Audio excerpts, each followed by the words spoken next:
job, this is how it works in those times, how to make digital work, how to work with other companies. And that's what we've been doing for a number of years. This session today, I don't know if you want to introduce yourself, guys, Adele? Well, I can say that my background is digital in a different way. I've been a buyer of digital services for a long time, both in terms of tools, advertising, etc. And I also been working a lot with SMEs, and I think most of you that are here today would come from that group. And I think the key things is for SMEs, we have to do most things ourselves. We don't have the resources a big company has. We must be much better at prioritizing. We must be much better at sort of keeping the overview. There's a lot of different things we need to do in comparison to having experts to do things.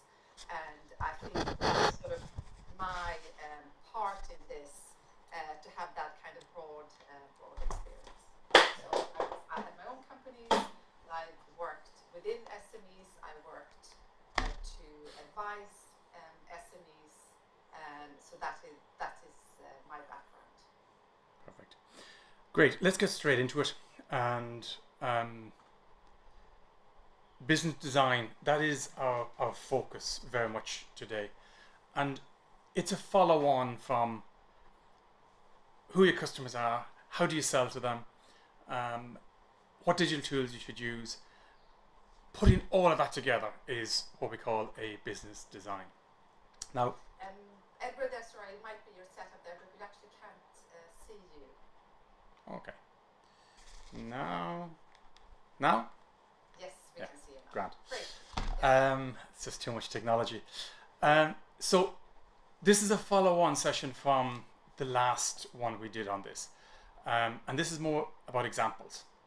So today we're going to show an event-focused setup, a classic B2C setup, and a classic B2B setup. This is a summary of what it's really all about.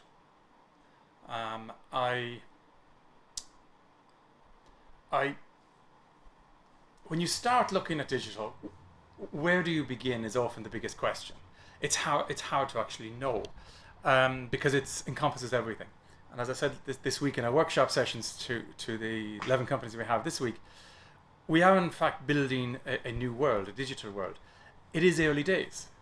We don't even know, I suppose we do know what the foundation is. That's pretty much the interconnectivity. But we don't know what the buildings look like. We're building this. We're trying to make it all work together. So the end game I have for all clients is to try and get them to this stage. Try and get them to see, okay, how do all the pieces fit together? And that is the business design. It helps with clarity. So I want to take you through some elements of this today, and some layers of it. It's a fairly high level, but at least it gives you a good idea for how these things can all kind of come together. With any good business design, there's two things in mind. So I want to cover this basics first. Last session we covered a lot on principles. This will be more on examples, but I do want to go back to it. It is about sales, and it is about a sales pipeline.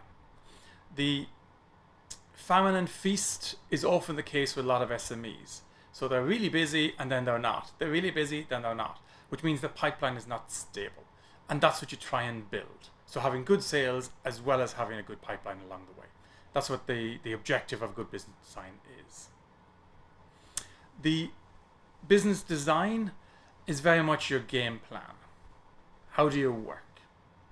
The digital tools enable that to function properly. That's kind of how I divide the two out. If you start with digital tools, you're not quite sure what the game plan is. So you could be right, you could be wrong. So I'd always start with the game plan. For me, the game plan is always based on how customers buy. How can you help them buy? What else can you do within that process? So I always start with that in mind, and then you build your basic business design. The key parts of any business design includes lots of different modules. So analytics, because you want to know what's happening. Customer analysis, who's paying you most? Why? Are there any insights there you can use? How do you remain top of mind? What's your advertising plan? How do you get engagement? within your business. And I don't mean clicks and likes. I mean actually somebody putting up their hand and saying, that's interesting what you're saying. Tell me more. Or I'd like to know more. Or I want to know about a specific topic. Your content plan. Your communications plan. What are all these elements? How do they all fit together? And then at the heart of that is often your CRM and marketing automation. And actually, I call it marketing automation because I come from a more marketing background, marketing for sales. So let's just call it digital automation here. The bedrock for this is very much your positioning. The better your positioning in any market, the easier everything else becomes. You know, if you're top of the heap, if you're the person, you mentioned Jason earlier for, let's say, for collaboration, it's going to be a lot easier for you to get engagement of others. It's going to be a lot easier for you to get people to say, well, actually, that makes sense what they're doing. So that's why positioning is often the bedrock of this. And I'd always aim to, for clients to be seen as some of the best within their field. But that's not for today. Today, actually, we want to look at high-level business design. So the first objective, Edward? yes. Yeah, Edward, sorry there. Just a question there coming in. All right. And that was on, just in relation to the other image there, if that was both for B2B and B2C, or Yes. would there be any big differences there? Not on the principles. So if I go back to here, these are all the key components. Yeah. It doesn't matter if you're a selling to businesses or selling directly to consumers. It really doesn't matter because they're still customers, they're still people. What does differ is the tactics. So what platform are you going to communicate on? Well, if you're business to business, you know what? You're probably going to be on LinkedIn. If you're selling to young consumers, well, you're probably going to be on Instagram. So that's a tactic, but you're still on a social media platform. So you're deciding social is part of your game plan.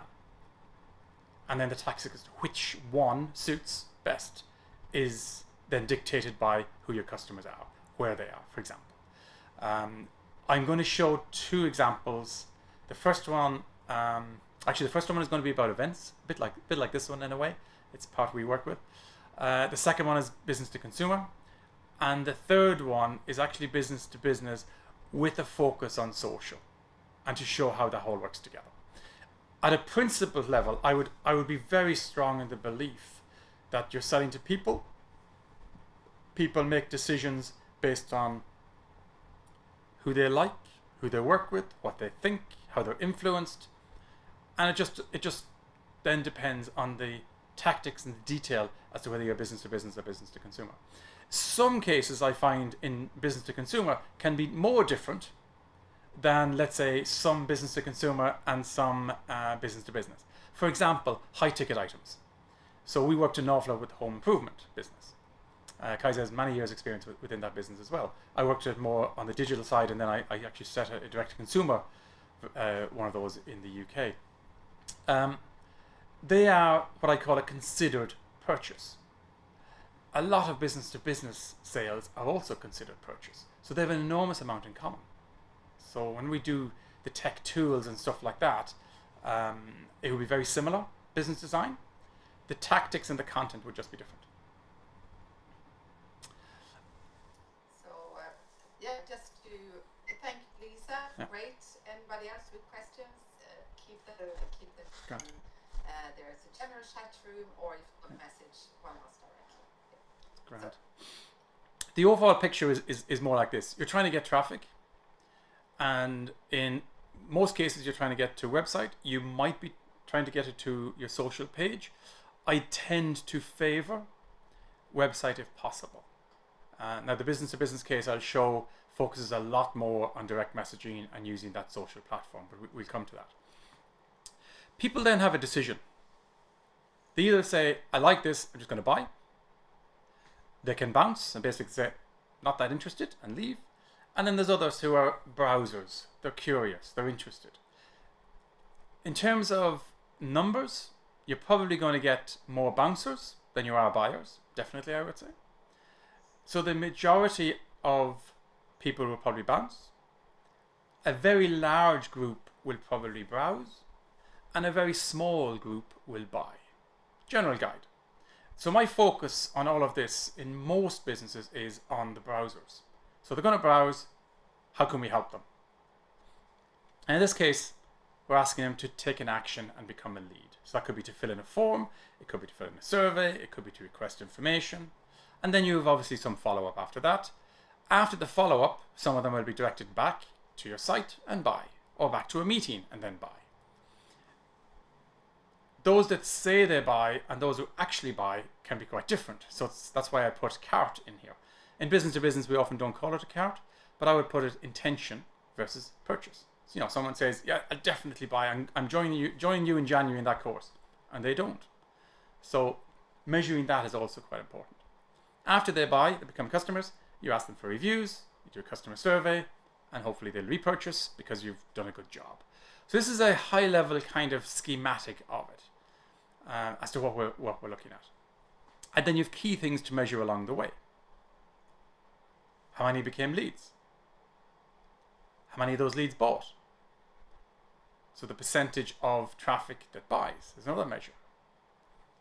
The abandonment rate, because that'll tell you, have you got a problem? In B2C, this is really important. You can lose half your customers. They add them to cart but don't take an action. That's why cart abandonment is a huge chunk for B2C. B2B is more reminders you might have to set in place there. They said they're buying, but they don't. And then the percentage that review, the percentage that repurchase. The key piece is getting the traffic that matters. We can all get traffic, but it's traffic that actually is going to take an action and that are interested in what you do is the ones that matter. So it's quite important, and that's at the early stages. Now, having just one lead generation activity is great, but having 2 or 3 is a lot better. So we'd nearly always try and have a couple of options here. You know, the classic is you have your newsletter. Another one could be top tips. You know, top tips for collaboration. Just mentioned just earlier, so it would be the similar kind of thing. And they want to learn about collaboration. What's really good with that, you then know that the people who ask for that are actually interested in it. Sorry, I think I just hit my camera. Today is definitely one of those days. No, it went okay. We can still see you. Yeah, Okay, we can hear for you. good and bad. So Great. All good. Okay. And then you have different types of follow-up sequences. The money is in the follow-up. Always is. So if, let's say, 10 people buy directly, I would be shocked if you don't have more people that buy after follow-up. Nearly always the case. So this is where the money usually is. So if we get into a bit of more detail on this. So you've seen the basic schematic here. Now we need to consider things. Our job here is to understand traffic that buys. Where are they? I spend a lot of time on source of traffic. You know, you should know where your best source of traffic is. We should. If we don't, we've got to find out. And best source to me is not leads, it's who buys afterwards.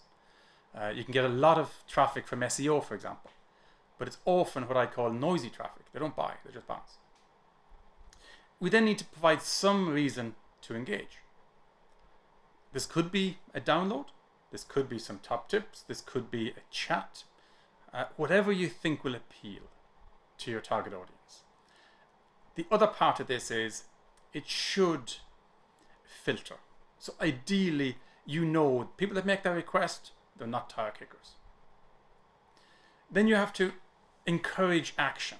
So there's a follow-up. They get a few emails from you, but you're trying to encourage action, build rapport, and remain top of mind. That's your job.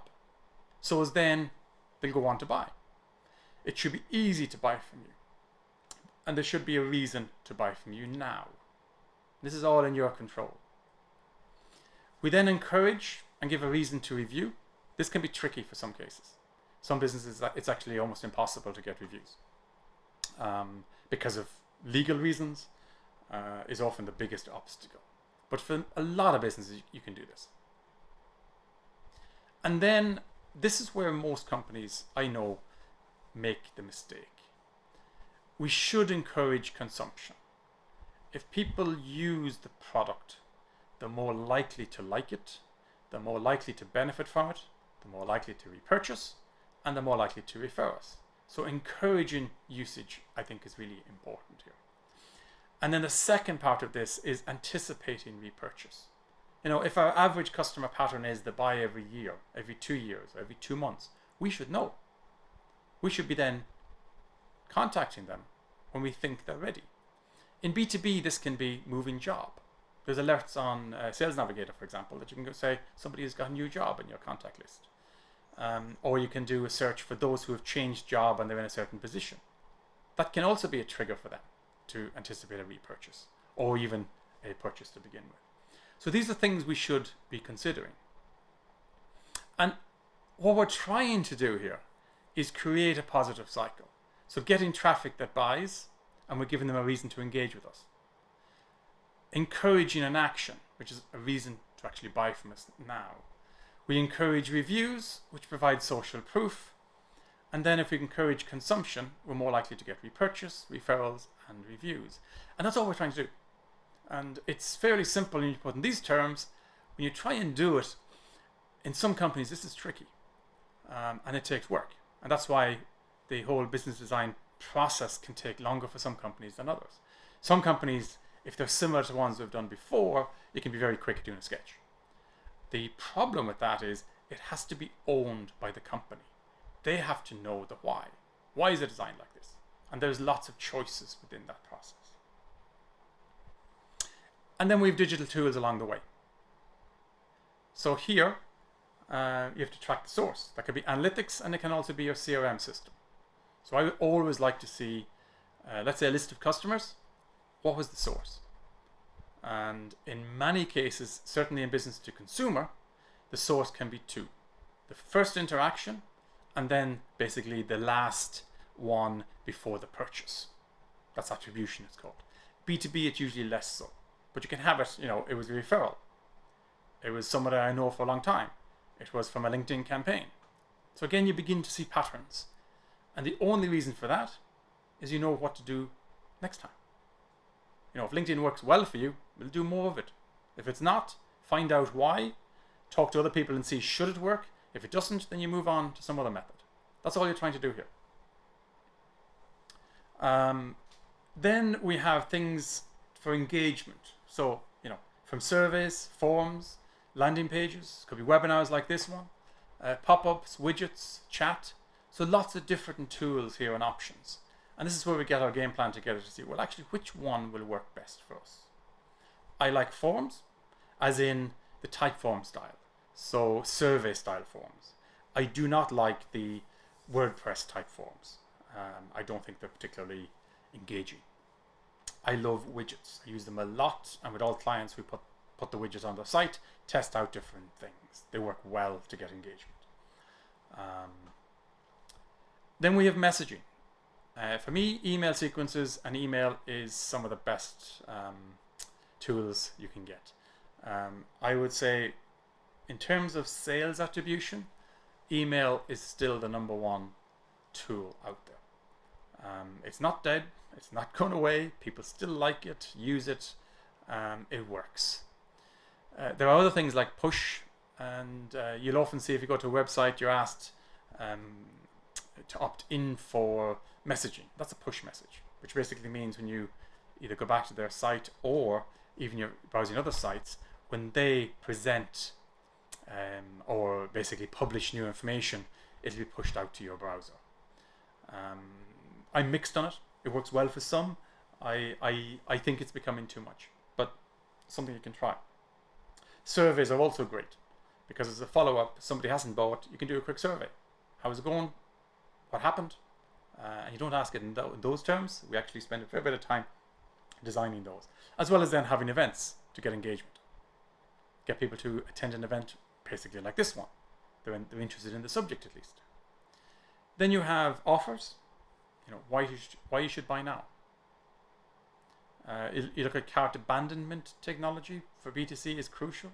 And then you can also have messaging here. Afterwards, you can have a survey. You can have rewards for doing that. You can do multimedia messaging. I like, Video Ask, VAM or Loom. You might have used any of those, which are tools that you can send video messages quite quickly. to people to get their engagement, to get a bit of follow-up.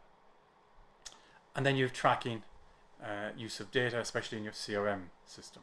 And then you can have a post-purchase sequence. So you know when someone's using your product.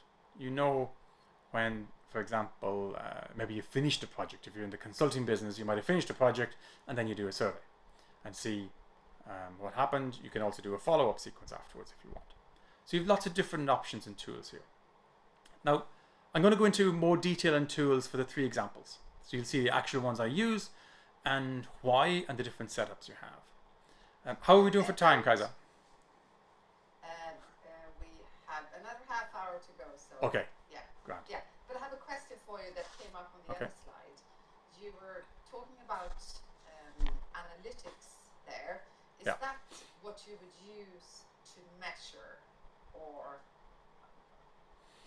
how do you measure? Yeah. My rule of thumb is I use analytics for, like Google Analytics, for example. I use it for the lead process. I use CRM for the customer process. So as soon as somebody's becoming known to me and they've bought, the analysis for me is more CRM based, because I know who bought most. You should know why, and you get your survey data into your CRM and you begin to map it that way. I wouldn't be using analytics. Analytics is great for big picture, rough flow of traffic, and it's anonymized. So that's when you use it. So it's kind of to get me the picture of it, to know how many page views I've got, to know how many, what the source of traffic is. These are key measures, and that's what I use analytics for. It tells me, is somebody interested or not? But for analysis of data, that'll be my CRM data, much more so, because it's richer, because I can then link answers from, let's say, a type form on your preferences to what was bought. If we see patterns, then we can see what we should do more of or less of. The biggest challenge, and it comes back to your first question on B2C and B2B, the biggest challenge with B2B is data. You just don't have enough of it to get a pattern. That's the challenge. And it's often that you get it, especially smaller B2B companies, they might have a few very large clients. It's 1 or 2 clients a quarter. Then it's not so much data analysis. Then it's much more a plan for contacts, a plan for making sure you're in touch with people. So you might have a weekly call, you might have a weekly mail, you might have a newsletter for those. So it's a simpler version in a sense, because you just don't have the data. So you can't see a pattern with 2, Great. Thanks. Any more questions? Just type them in. The digital tools, there's one big point I want to make here, and that is you can go with a single platform and try and have everything in it.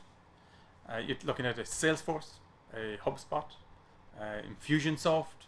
They try and do everything within the platform. So you need a web page, you can do it there. You can do email sequencing. You can have a base CRM system as well. The alternative is that you have multi-platform, and it's often called best of breed, because you basically pick tools for what they're good at. So if you want good landing pages, well, lead pages or unbounce, they're the best. That's all they do. You can use the one in Salesforce and HubSpot, but they're not the best. It's an add-on. If I want to send emails, an email platform is actually the best platform to send them on.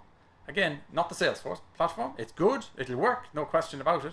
But it won't be best in class. It's not the only thing they do. If you want surveys, you can do some surveys within these platforms as well, or you can use some of the best ones. So you can use like a video ask, or you can use a type form, because that is what they do. So that's the choice you have to make. Now, there's a year ago, there's probably a transition about a year ago. 2 years ago, I would have been very clear on this and said multi-platform is the only way to go, because the all-in-ones were not all-in-ones. They hadn't enough yet. Today, the all-in-one platforms, you know what? They're good enough for most. The good news, though, from a multi-platform point of view, is the integrations have also got a lot easier. It used to be hard. Now it's quite easy. This is actually my setup here on the right. Autopilot is my core in terms of messaging and CRM, and I link that into Pipedrive, but actually I normally go straight into Autopilot and don't bother with the CRM on top so much. And then we just connect them in. The webhooks, that's more techie stuff. Native integrations, which basically means I click a few links, add a code, and they're connected. So if something happens on Typeform, it's immediately into Autopilot, which can then trigger an email. So it's very easy. Or I use the likes of Zapier, which I like Zapier because it helps me connect other tools and services. It has thousands it can connect with reasonably easily. And that's the kind of platform I work with. So it depends a little bit. If you like the tech stuff, if you like adding new things, multi-platform is the way to go. If you want to focus on just your content and business, then all-in-one can actually probably be an easier ride in a sense. Now, with the platform choice, there's two levels to this. There is a macro and a micro level. I just showed you the macro level, but the micro is also there for specific things. So say, for example, are you going to put or use your video platform as a core or not? So we could do everything today on Big Marker and sending messages out, sign-ups, everything. I don't do that. I actually use my other mesh of platforms to do it. So you have all these choices all the time. How much do you do? Because all platforms are now expanding what they do. So they used to just do one or two things. Now they're trying to do more and more things. And it adds to some of the choices you have to make. I'm going to very quickly go through this one because the next two are actually the more important ones. But here's a business design with an event as a focus. I work quite a lot like this, actually. So we get traffic, people sign up, and then they attend the event or not, because we also get no shows. Rough guide there is 50% is good, showing up. On one of our programs, we're on 70% because they like it, it works well, basically. At an event, some people say, great, I want to buy it. The majority don't. The majority are considering, in our case, especially because, you know what, it's not easy to say, I want to buy a business design, or I want to go and join your leading digital program. It's very unlikely, unless you're at the point before that you're thinking, I probably will join this, let's just see what these people talk about now. But the majority will be, I'm interested. So you do a follow-up, and then some will buy. And then you do the reviews and customer survey, and then repurchase. Now there's one thing I missed here is I would always have a second follow-up. It's on the next ones, because one follow-up is never enough. And once you have a kind of a safety net, I call it, with a survey. But I put it all in together here. And then you have things to measure along the way. So you can begin to see, is it worth it or not?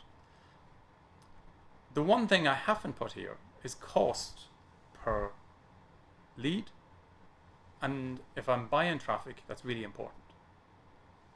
So if I have an ad program out there, I would also have cost per lead and cost per customer.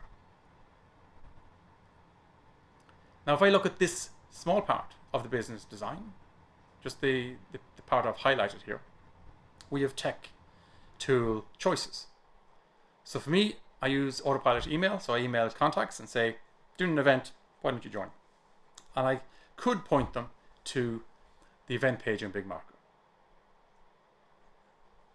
Add traffic, I could again point them to the event page in Big Marker. That's the page you got to just when you joined the session today. Then you add it to a list in Big Marker. I could then also have ads with lead forms, which we often do with Facebook. For that, I need lead bridge. It's another tool. It's like Zapier to bring my contact details of those leads into Big Marker. And they're the forms you don't leave Facebook, for example. You fill it in on Facebook. You usually click a button and say, yes, I agree, and then your details are sent. We can have a long conversation about which way to go. I can say those leads are worth a half to a third of a normal one. That's my experience. So I need 3 people signing up that way versus 1 with ad traffic going to a page and opting in. because it's easy to opt in with the lead form, you see. So they're not really making a decision, yeah, I'm definitely going to show up and I've checked my calendar. They're actually just clicking, fill in the form. So it's normally not as valuable, but that's not for today. That's for another day. You then get a welcome email, and then there's a sequence and big marker to say, we'll see you today kind of stuff. And then you attend the event. Here, with this setup, it's fairly easy to set up. It isn't an hour like they say, it is several hours if you want to get the messaging right. It actually does take time. But you know what? 2 half days, you've set it up, and then you're ready to go with multiple events.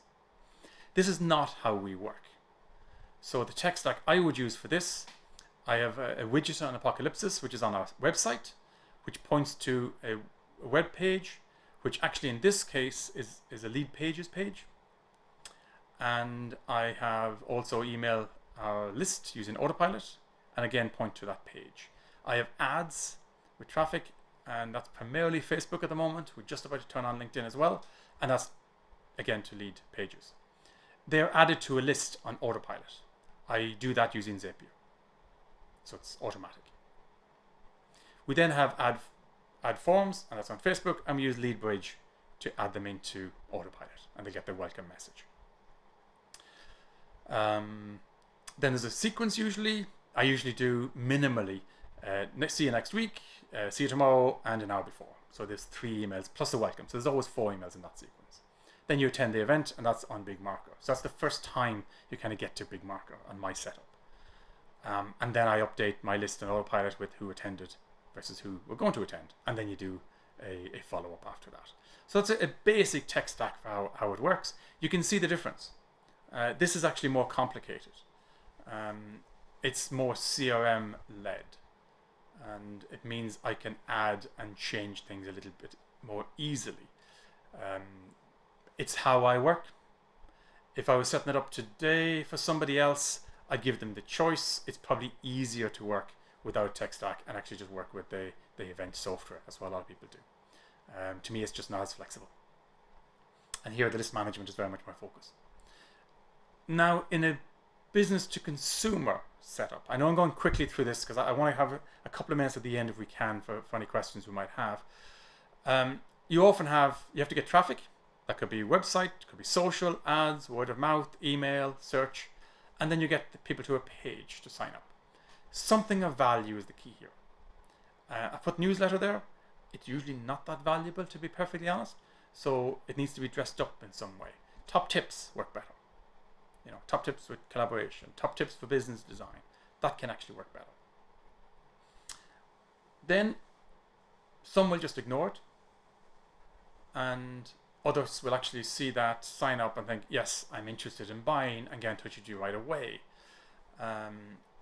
Sorry, this case I'm doing the consumer, so let me use consumer examples. So you've signed up for, let's say, top tips. We've one from Cecilia doing top tips for fashion. And someone on the site straight away can go and buy something. That's often the case. Not the most common. The most common would be they'll actually get them, they read them, they consider. There's follow-up, and then they buy. Her newsletters are fantastic. So she actually works a lot with this kind of cycle. Get people signed up onto the newsletter, follow up, and they buy. So every Wednesday she sends out a newsletter without fail. And it makes it interesting. It's not the old newsletter that's tired. It's actually more interesting. And then you can have a further follow-up, especially with considered purchases. Now, this could be that you're doing a newsletter every week, and that's fine. In other cases, let's say for home improvement, I would be doing a specific follow-up that would be separate. And it's like a safety net. And I often do that as a survey. How are you getting on? Have you started your home improvement yet? And then you get people engaged in that. Obviously, when they buy, you get reviews, survey, repurchase. And then you have the key things to measure along the way. And again, as I was saying, if I was buying traffic here with ads, I would also have key measures like cost per lead, cost per customer, and work my way through that. The tech stack overlaid on top of that, you get traffic, you get them to express interest, you do follow-up, they buy, they review, they repurchase. They're the steps you want to go through. So I have a website, I can have a widget, I use Apocalypse for that, just works well for me.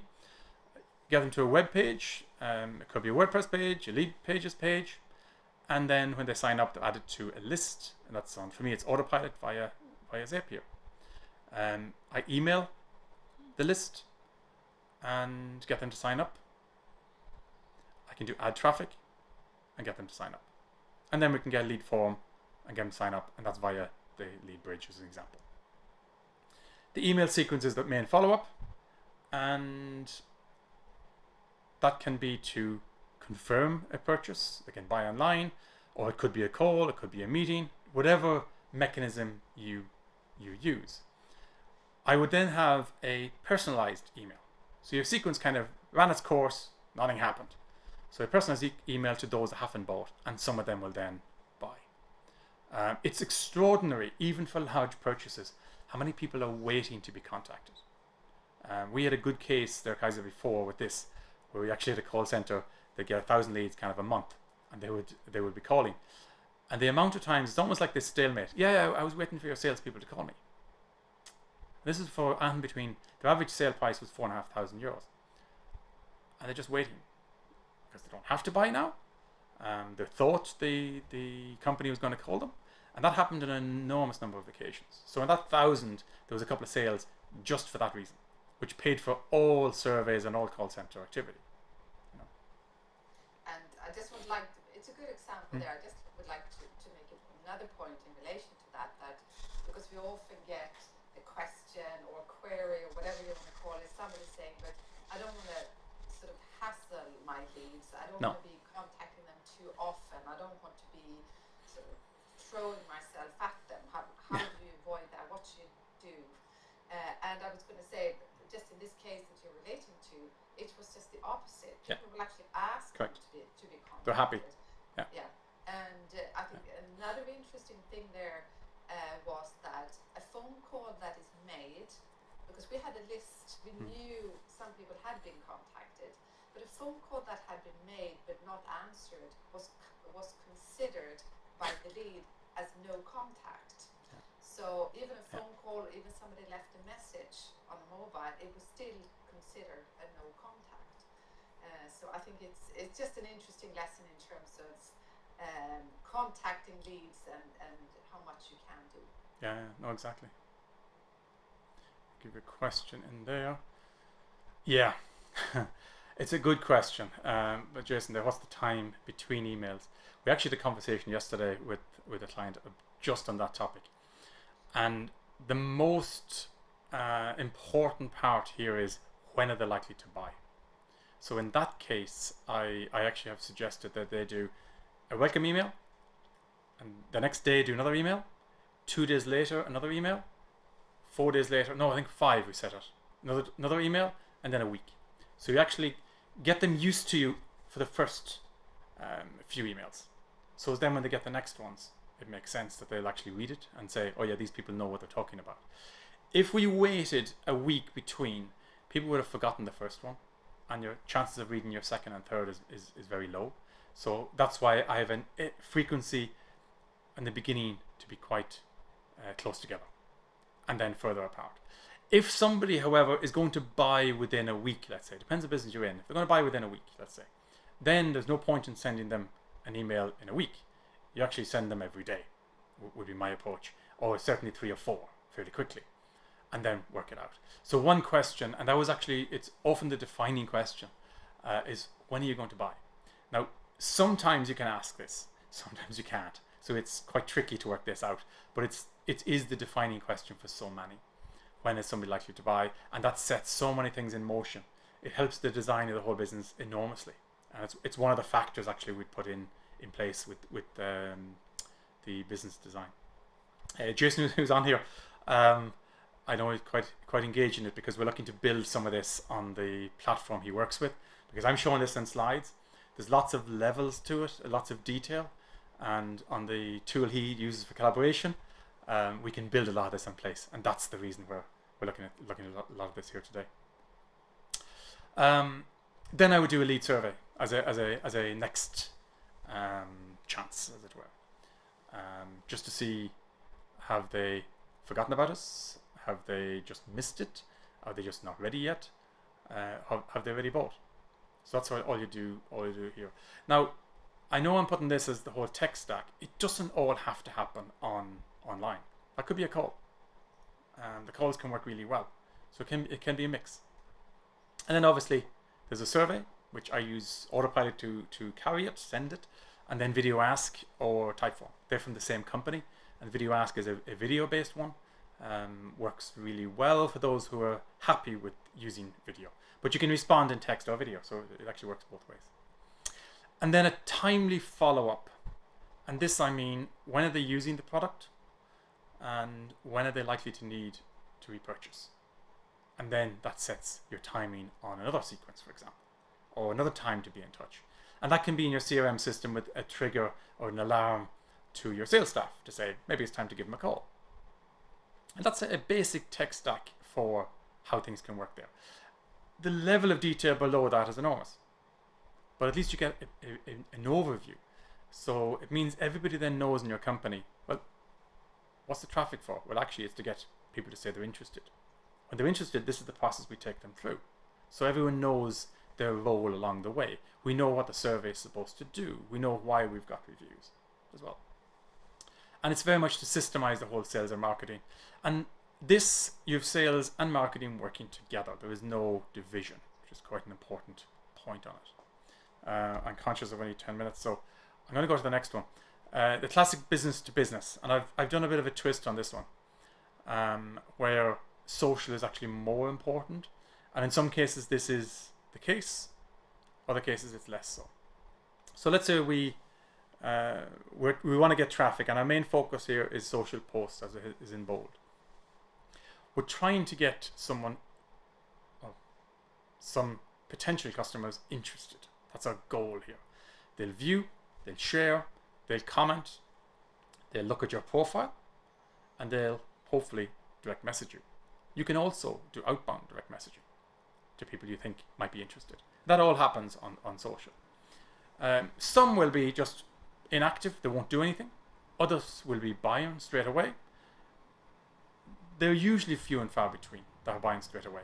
Or they're people that bought from you before, or they're people who you know from before. It's funny, as you get older, there's people you worked with 10 years ago and 20 years ago that now pop up, and they're in different jobs, and then they're actually much more likely to buy from you quickly. But they're still usually in the minority in comparison to those that are interested. They're considering who you are, what you're doing. They'll visit your profile, and they may visit your website. And in this situation, your website is a little bit like your business card, a little bit like, for some actually, like what social is. Are you credible? Where are you based? What are you saying? Just having one is actually the key thing. It's a bit like visiting an office, except it's virtual. And that's why they visit your site. They may then book a call or a meeting from your site.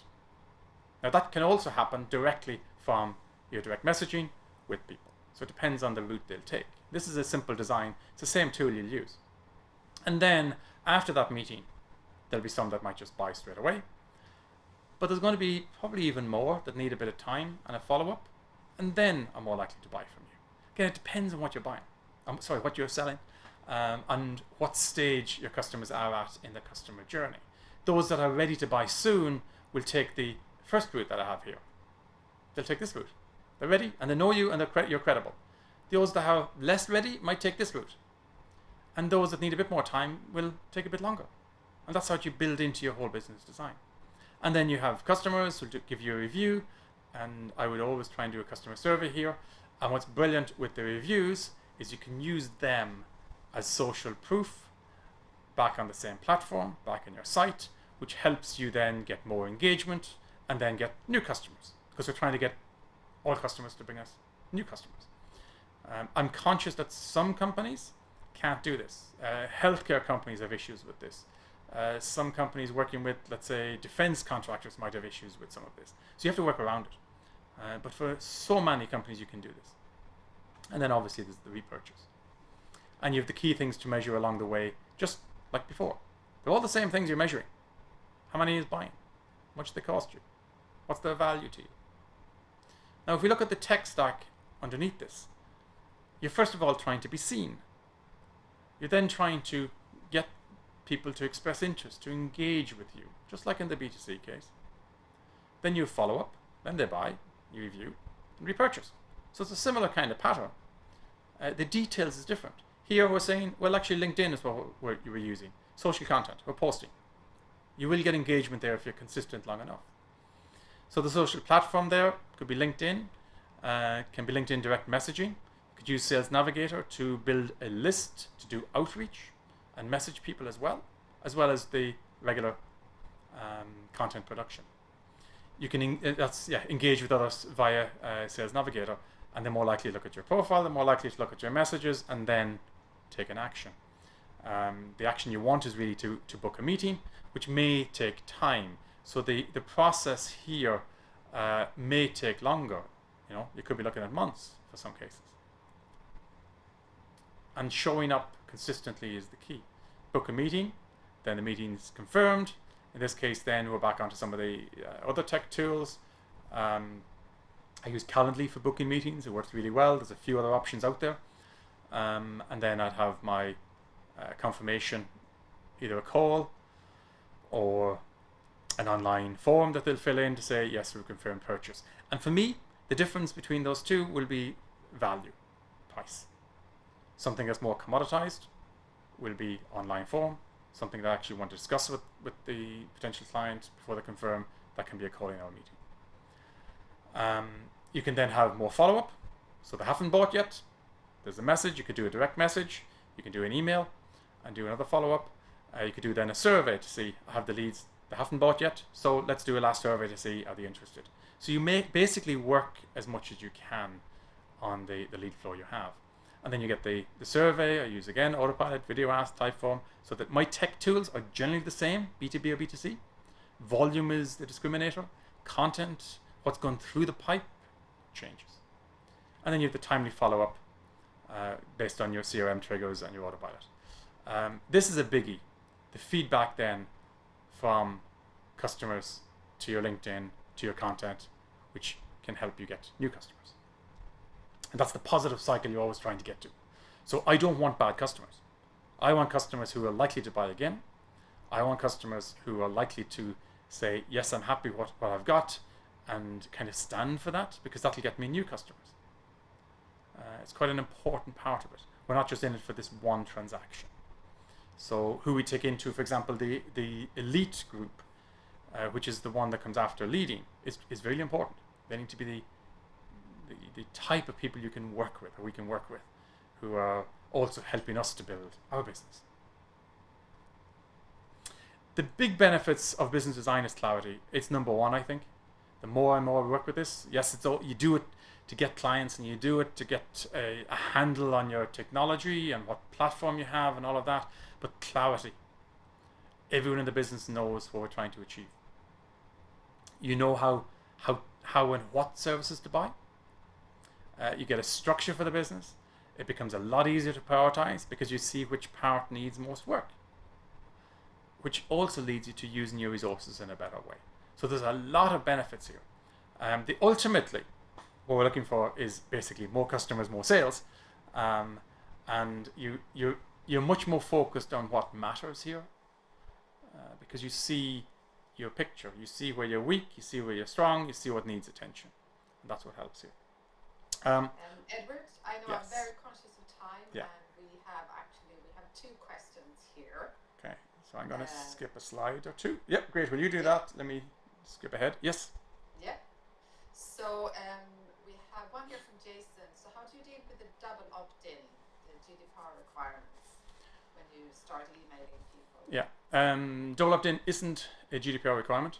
I tend not to use double opt-in. And double opt-in is basic. Yeah, exactly. I was just going to ask you to explain that. Yeah. It's basically when somebody fills in a form and then you send them an email that they have to confirm to be on the list. I tend not to do that because I don't normally have delivery problems. The main reason you do that is you're more likely then to get delivery. In other words, when you send an email, they're more likely to get it. Because when they're signing up initially, they're keenest. So they will actually take an action. I don't use it too much. Actually, just trying to think, not at all actually, no. May change in some cases, but I don't.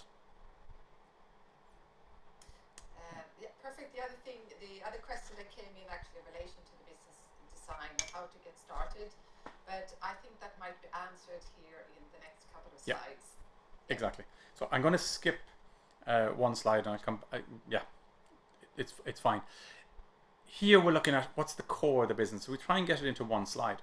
This is where we do a lot of the work on our leading digital program. Each of those lines, like get traffic, your audiences, customer profile, get engagement, are modules. So it takes time to work with. But you can still take a shortcut here. You can say, okay, so what is my profile of my clients? How am I managing leads? How am I getting traffic? And you fill that in. You then see, okay, what tools work for me? This is the ones I use, more or less. There's a few additions now, a few changes, but more or less these are the current ones. And then you can have what challenges you have. So in one page you can see, well, actually this is a picture for my business, and begin to see how you can make that happen. So in terms of next steps with this, we have a couple of templates. So we're going to email those out after today's session. You can complete the 2 slides for your business, and that helps you get going. Helps you to see, okay, the wood from the trees. Mark challenges you have, discuss with your team, see how it fits for you. Have you got clarity on that? You really should be doing a customer journey plan as part of this as well. So it's important to have that in mind. You really should know who you're trying to sell to as well. This is really at the next level. And review the aspects of business that are in place today, what needs to be done, set priorities. You put it basically an action plan. I love color coding. For me, I can see it very quickly. If you're quite graphical, you can see what's red, green, and orange. You get a picture for the business at a glance, and that can be really, really useful to do. The second part of the template is the timing, because we can fill this one in, and it all looks great, but nothing can happen unless we do something. So put some time into it. This would put basically weeks. You might want to do quarters, depending on how you're working. Do next is basically complete that, implement, start working on it, use it. If you need help, the best option for us is joining the Leading Digital program. We have 1 place left for January, and we run that January, March, and September, 3 times a year for between 4 and 8 companies. And that is a way we cover all this kind of content. So as at the end of it, you should have your business design, or have the guts of your business design that you can then take forward. This is not easy. It takes time to put it all together. Sometimes you might need help with a project that you're saying, no, I don't want leading program, but actually I want to understand how this works for me now. Again, you can just get in touch. Kaiser is probably your best contact, or myself, but Kaiser's usually talks to many of the interested ones as we go. So I know I rushed that at the end, trying to get through it, but at least we finished just on time. Yeah, I was going to say, despite the little challenge we had there in the beginning, and yes, sorry about that. Any questions there, if there was a little bit of a high speed finish there, just send us an email, and just happy to further explain. No problem at all. Exactly. I think we should also mention that we will be having more seminars, different themes, and maybe you have a colleague or a friend or a business partner, whatever, that you think would be a good idea for them to join this also. So exactly. We'll be running more of these. Exactly. And maybe the tech will work next time. Yeah. We'll see. We test this out, and this is where with tech, if you want digital to work, test stuff out, try it. I thought this was all ready for today, and obviously something broke. So it's this is how it goes, you know. So email, get in touch, and delighted to see you here today, and we will see you another time. Okay. Thank you very much, everybody. Thank you. Bye. Bye.